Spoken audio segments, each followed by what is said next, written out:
Хабар агенттігінің тапсырысы бойынша Джавис ұсынады.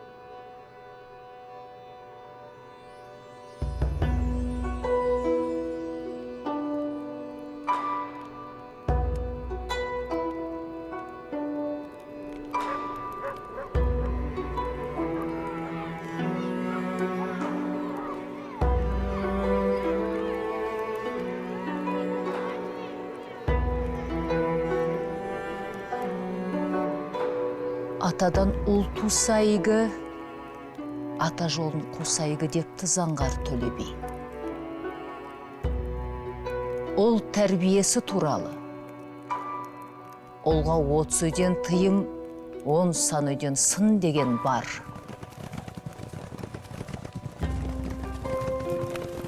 Тәрбиесіз бала білім ұғарма. Олай болса уысыңдан шығарма. Ол мен қызды шолжаңдатсаң бетімен, тартар күйге кескендей етімнен.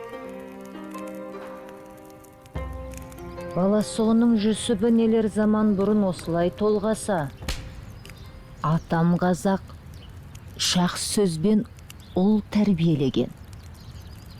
Ұят болады, жаман болады, обал болады, ұят боладысы.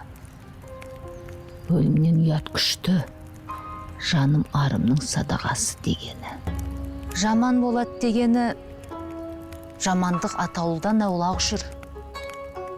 Жақсының шарапаты тесе, жаманның кесапаты тет деген. Ал обал болады дегеніміз, әр нәрсені сұрау болатынан хабар беру.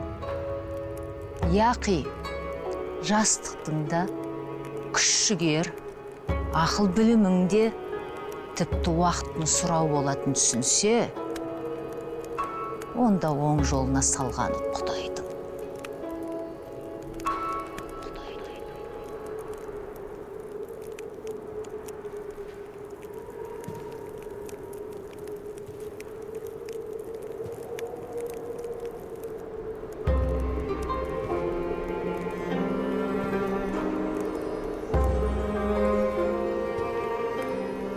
Жақсы ұл бақсаң, жер иесі.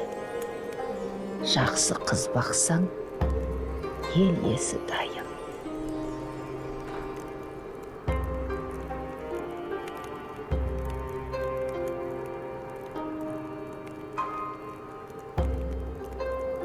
Сүйегі асыл Зере апамыз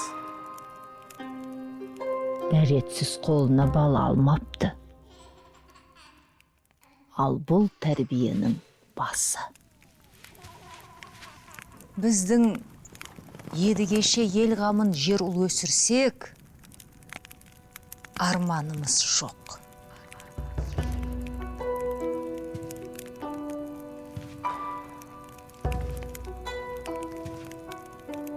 Тәрбиелі текті болу нағыз қазақтың болмысы. Бұл қазақтың ханымы.